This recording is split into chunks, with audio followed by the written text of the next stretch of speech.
Hey there, my friends. I am really excited because this deck just arrived and I'm desperate to do a walkthrough of it, but I also sort of wanted to unbox it with you too. And that's not something I usually do, but this is the Numinous Tarot, and I have been waiting. I backed this deck, I think I was the 22nd backer of this deck. It's how fast I wanted to get to the site. And it funded pretty quickly. And I've been just desperate since. So, and it's finally here, and I want to share it with you. And I want to share it for a few reasons. One is that I think, it's a deck that deserves some attention. And two, as someone who's been kind of an advocate for multicultural, gender inclusive, ability inclusive, etc. Decks, this is a deck that sort of ticks all those boxes for us. And so I felt like not only did I want to fund it and support it, I also wanted to do what I could to get it out there in the world. So so this is it. So it just arrived. It just came in a post office box, which I took out. So it came with a print of, I think this is the world card, and then a little I'm not sure if that's a magnet or a sticker. I think it's a sticker. But just out of the gate, you can see how the art style is so beautiful. And then it was wrapped in bubble wrap, and I'm just going to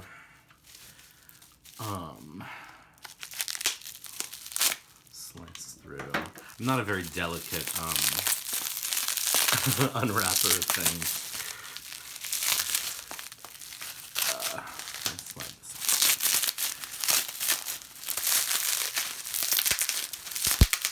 this This is kind of cathartic. All right, get that out of the way. So here's the box. So let me just read what it says here for you. The Numinous Tarot is a 79 card deck and 126 page guidebook written for readers of all levels, including beginners. Both the deck and guidebook feature gender neutral language, taking tarot beyond binary and binary thinking and into a full spectrum of representation. Detailed watercolor illustrations bring to life a mystical exploration of the stories we tell ourselves and our lives. The stories we tell about ourselves and our lives. Expressive and emotional, this deck will guide you through whatever path you walk during this lifetime. And it was created, illustrated, and written by Noel Arthur Heimpel. And the artist's website is here. I believe the artist uses the gender pronoun they, as sort of an inclusive pronoun, so I'm going to remember to do that as I go through. And let me just take the plastic off quickly. So it's just, this is a very sort of for an indie deck, it has a very sort of well-designed packaging, sort of commercial style packaging. So here's the box, and it lifts up here. Oh, it's gilded. I didn't realize it was gilded. So it slides out. You've got the deck in here, and then the guidebook here. Ooh, the guidebook's nice and matte.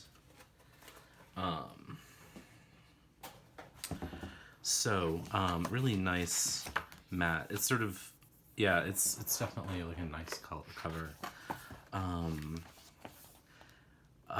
So I won't read this all, but it's, I think it seems, as I look through it, it's got black and white pictures, that it's a pretty, it's pretty standard fare for guidebooks. But I'm looking forward to exploring, again, what the author and artist had in mind. So put that aside for the moment, because what we're really here for is the cards. I'm going to do a walkthrough, just because I am really excited about this. So I don't know that it's going to be in order, though, because indie decks tend not to be.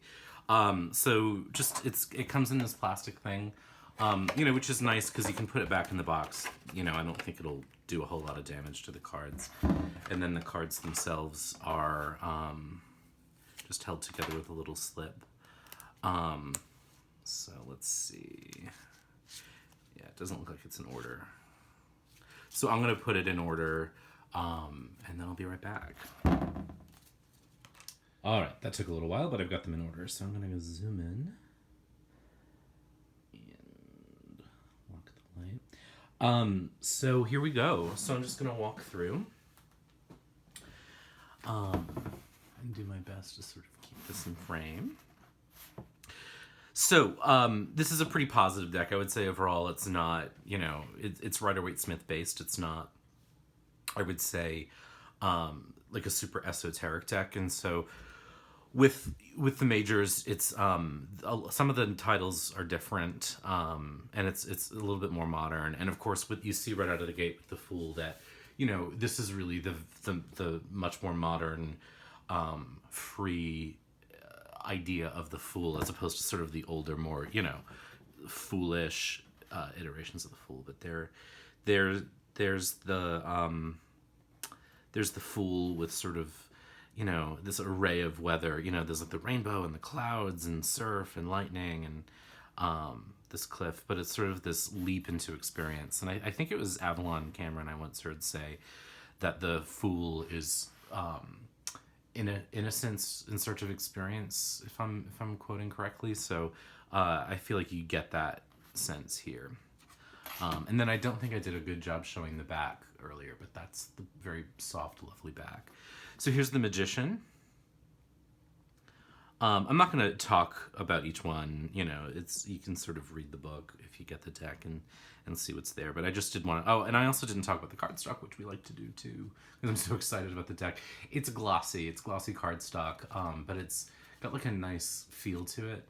Never a fan of glossy. I really do wish this were matte, but it's...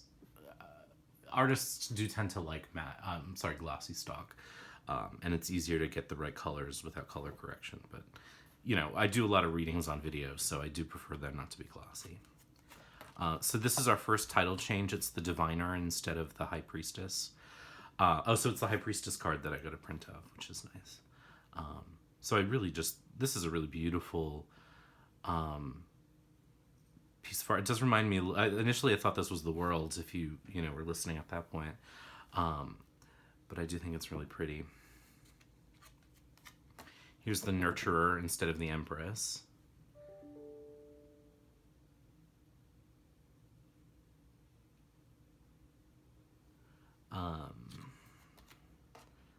The Founder instead of the Emperor.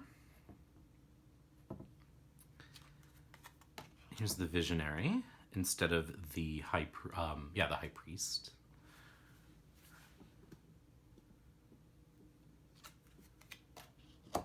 Here's a very modern Lover's card, and again, you get a sense of all of these different people and all these different experiences, which again is not, it is a very modern interpretation of the Lover's card, and I do like the inclusivity of it. I think this is a deck that I probably would definitely feel comfortable reading for others, because the changes I think are, what's the word I'm looking for? I think they're simple enough that they connect to the tradition. And they're free enough that you can make whatever associations with them that you want. I am among those who sort of view the Lovers often as choosing, or even as sort of the inability to choose. But again, you can read however you want to, essentially. This is the Chariot. Looking at this deck as I go through it, it has a sense to me of the... it reminds me a little of the Inner Child cards with the art style and the brightness of the colors. And I think, this is a deck I could actually see so far being a really lovely deck for young people. As sort of a first deck for someone, or even a deck for someone who sort of wants to read but is nervous. So here we have Strength, definitely a masculine figure, but... Sorry, I'm picking it up so I can see it. There's like a lovely kind of romance between these two, which is really interesting. Here's the beautiful Hermit card with like a Christmassy feel to it that I really like. And it looks like she's floating. The Wheel of Fortune. So this tips its hat to the suits. And the suits in this deck are bells, which is swords, candles, which is fire, excuse me, tomes, which is pentacles, and vials, which is cups. And so they're all depicted here in the Wheel of Fortune. Here's the Justice card. This is the first one that really looks a lot different from the rest of the cards, but in a sense, you know, that does sort of make sense since Justice is a very specific energy. The Hanged One. I really do love the art in this deck. It reminds me of illustrations from books in my childhood, but it doesn't feel childish. There's Death. And I do like when modern decks don't revise out Death as a card. You know, I do appreciate that. I feel like there's something kind of, you know, it's part of the cycle. So here's Temperance. Here's the Shadow in place of the Devil. The Devil is, you know, an interesting card because it's a very Christian construct. At the same time, the energy it brings to the deck is something that I respond to, because to me it's not often just about being trapped or addicted or stuck in a situation.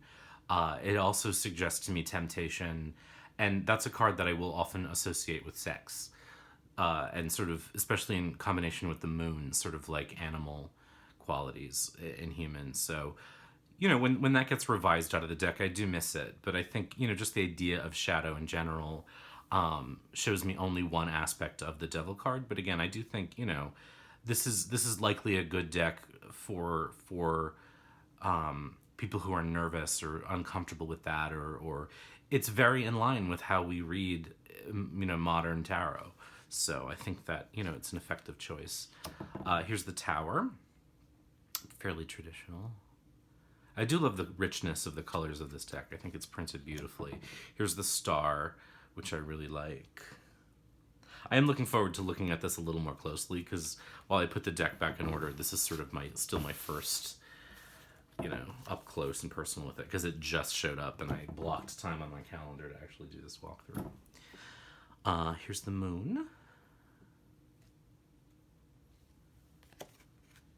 And the Sun. And then Judgment is Awakening,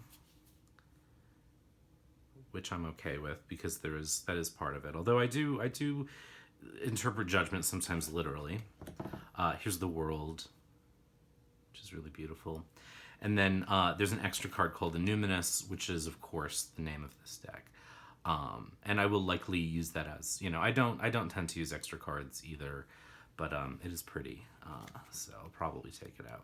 So now we get into the suits, and the first suit that I arranged it differently from the way the book does, but it's Candles is, again, fire. So and I love, you know, ever since I was a little kid, I've loved candles. So I love that the artist renamed the suit Candles. So here's the Ace. And then the 2. So this is Rider-Waite-Smith inspired, but I don't think it's, you know, stuck to the system. It's not married to the system. You know, it deviates where it needs to. So here's the 3.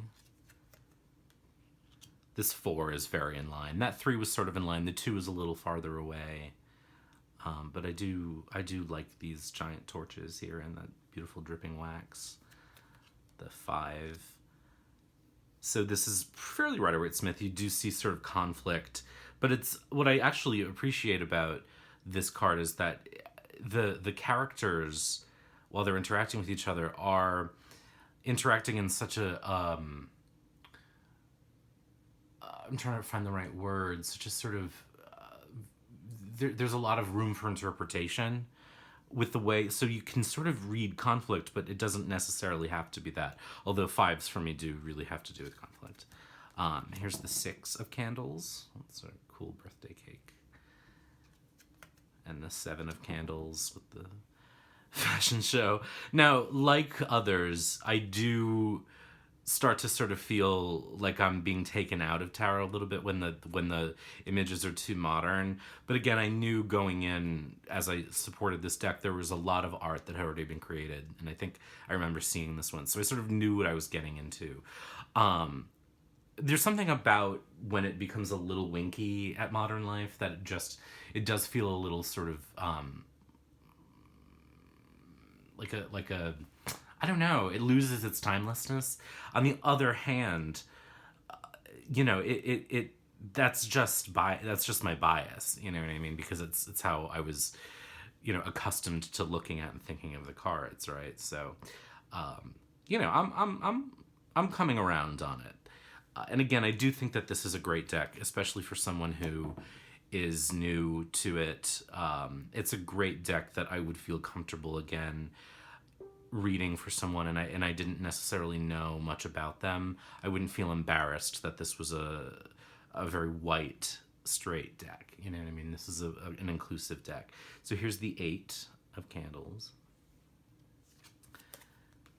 the 9, and the 10. So again, you do have a sense of the Rider-Waite-Smith in these, but it's not sort of trapped by it. And I keep, it's allowing itself to free where it wants to. So the courts are a little bit different too. So you've got Dreamers, which are pages, Explorers, which are knights, Creators are queens, and Mystics are the equivalent of kings. So here's the Dreamer of Candles, that would be the page, and then the Explorer would be the knight. The Creator would be the queen, and then the Mystic would be the king. And again, what I like about that, I do prefer in decks for the courts to be the courts, but because they are people for me. But I think, the author here and writer and artist has renamed them in a way that makes, they're still people-ish. And also what I do appreciate is that it takes the gender issue away, so that I don't have to explain away in a reading like, oh, this king represents you, even though it's a male character. I don't read them that way. So now we get into the suit of Vials, which would be cups. And so, whoops. Here's the Ace of Vials. Get the 2. The 3. Here's another one I think I remember seeing early on. The 4. Again, it's tipping its hat to Rider-Waite-Smith. It's not obeying the rules of Rider-Waite-Smith. So you get a feeling of that sort of apathy that card often brings out for people. But it's also a little vaguer. You know what I mean? There's a little more room for interpretation. Here's the 5. Now this one, of course, is very in line with Rider-Waite-Smith. The 5 of Cups. I really just love the colors in this deck. I think it's really beautiful. Here's the 6.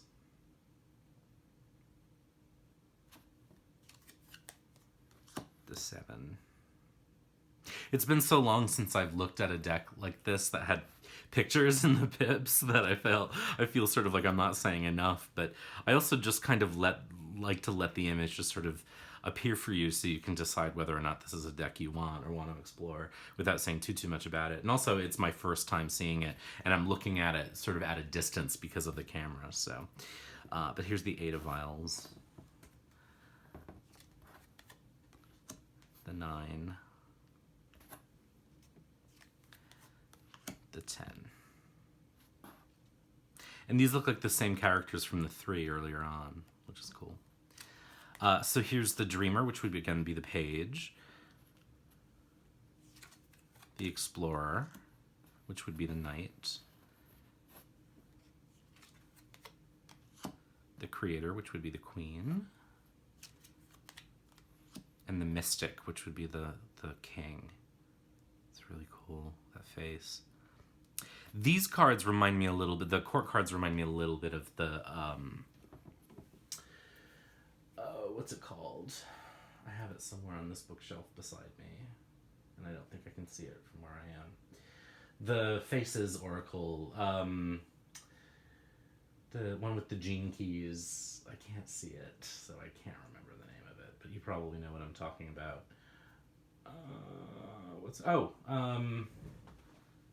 The Wisdom Keepers. All right, so that's the Mystic. So then we get into the suit of bells, which I put backwards, it looks like. Or I put the quartz. Well, we'll just do the quartz there first. I did put those backwards. So bells would be swords. Would be air. So here, this would be the king, the mystic. I really have this out of order. The dreamer would be the page.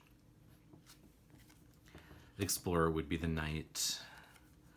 And the creator would be the queen. So then the suit itself, hopefully I actually put that in order. So here's the ace of bells. And there's the 2. So we do get a feeling of Rider-Waite-Smith there. The 3. As the 3 of swords, this makes me really happy because while you could, if you wanted to read that famous Pamela Coleman Smith image into it, it is not that here, and that really makes me feel happy because it's not, to me, the only. In fact, that image in terms of the numerology in the suit has nothing to do with that to me. Here's the 4 of bells. That's really sort of gentle. I wish that's what I were doing right now. I love that there's sort of writing. There's like a manuscript, so this person is resting from work. The 5 of bells. This image really harkens back to the Justice card and the trumps. It's interesting too that it's not, because bells are not swords. They're not a weapon. The way the cards and the way the artist reinterpreted the cards is really, there's conflict in the images, but they're not. It's this like not fighting. Here's the 7 of bells. The 8. And I really like this. I actually really am happy with this suit because suits of swords are traditionally where Rider-Waite-Smith decks will fall down for me. And this one does not have the violence that is often associated with that suit so far. Even here, yeah, you know what I mean? There's a little Hanged Man energy to this, but it's not, there is sort of like a little, looks like an arrow in the heart there of this person. The feet are tied, but again, it's not quite that violent end. So we already saw the quartz for that one. So here's finally tomes, which is pentacles. Here's the ace of tomes. And here's the 2. That's interesting. The 3. The 4. The 5. Ooh, book burning. To stay warm. Look, that's a library in the background. Wow. The 6. The 7.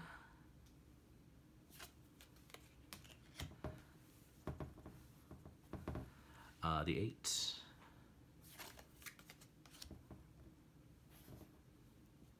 The 9. Looks like this whole suit takes place in a library, which is pretty cool. There's the 10. And then we get into the courts. So here's the dreamer, which would be the page. The explorer, which would be the knight. The creator. I believe this is a self-portrait of the artist, if I'm not mistaken. So that's Noel. And then finally, the very handsome mystic. So that's the deck. That's a walkthrough of it. Now, the modern stuff often does make me a little kind of like igged out by it, right? It just feels sort of, I don't know. But I think by and large, that doesn't bother me much in this deck because there's only 1 or 2 that feel sort of so modern that they're jarring. This really shuffles nicely, I have to say. Pardon the noise. I'm trying to find space. I'm going to zoom out. Find space in my life for doing reading, for like literally space for having reading, and I'm using this sort of makeshift thing right now to film this. So this shuffle's really nice, which is awesome.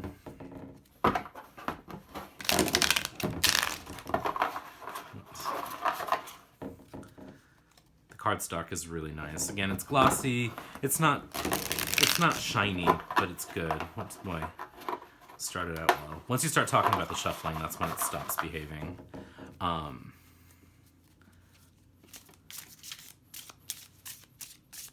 So it overhands, it riffles really nicely.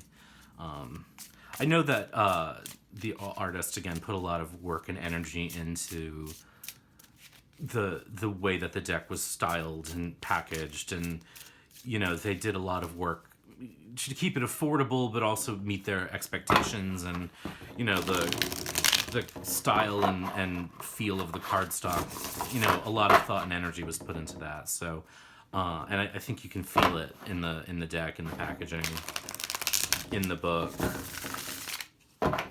So that's a good thing, I think. So let's just sort of see how they look in a spread.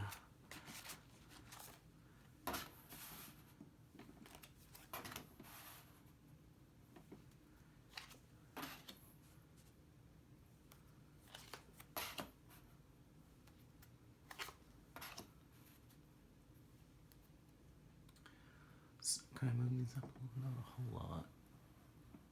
Boink. So, well, you won't see the bottom row, but you get the point. This is always an interesting thing. I found that with some decks that I really like, when I look at the cards one by one, I really like them. When I see them in a spread, I sometimes think, oh, it looks like different decks have been laid out. I know that I can make this sort of fit, but this is one struggle I've been having lately too, is deck sizes are hard to fit all the cards in my frame. But I think it's great. I think where this deck succeeds is in making something modern that doesn't feel jarring, and that has sort of timelessness to it. I also think that it does something which I think is important, is that it is multicultural, it is gender neutral in a lot of places. It accepts that, the construct of gender is real, but that it's it's more than just the binaries. I think by and large it avoids tokenism, which I think some modern decks tend to fall victim to. In attempting to create diversity, they'll throw one or two quote diverse tokens into a deck, and this is clearly more than that. Is there opportunity to take it further? I think yes. Certainly, there's one person I remember seeing with a walker, but I think we could depict different abilities more and more. I think there was one sort of woman with the headdress, the hijab, if that's the right word, and I think that we could see more of that, but that's just nitpicking at this point, because I think this deck is a huge step in the right direction, especially for a lot of folks who have been, really sort of invested in creating a tarot community that invites everyone in to the table, and that for those of us who read for others, that invites all of our clients to the table too, so that we're not just depicting one thing separate from the others. So I think that this deck is a nice invitation to the larger community. It's not perfect, of course, nothing is, but I think it's a giant step in the right direction. I'm really delighted to have it. I can definitely see, again, working with this with clients and with people, especially if I don't know them well. And I say bravo. So I will do my best to remember to put the author's website in the description link. But congratulations, and I'm super happy to have this, and really delighted that it's out in the world. So, and thanks for watching. Take care.